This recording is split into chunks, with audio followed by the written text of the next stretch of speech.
మన పురాణాల ప్రకారం 7 మణులున్నాయి. దాంట్లో మొదటిగా నాగమణి గురించి తెలుసుకుందాం.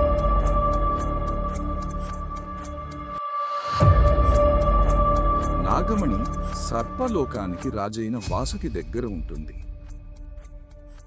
నాగమణికి ఎన్నో శక్తులు ఉంటాయి. నాగమణి ఉన్న దగ్గర సంపదకి కొదువే ఉండదు. ఇది విషం నుండి రక్షణ కలిగిస్తుంది, ఇంకా ఎల్లప్పుడూ ఆరోగ్యాన్ని ప్రసాదిస్తుంది.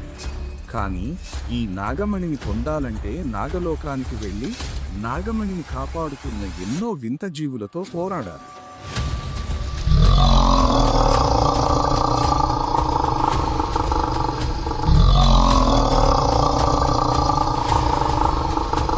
అవి చాలా భయంకరంగా ఉంటాయి.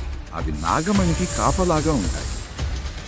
ఒకసారి నాగమణి దక్కాక దాన్ని ఒకసారి ఉపయోగిస్తే అది మళ్ళీ తిరిగి నాగలోకానికి వెళ్ళిపోతుంది.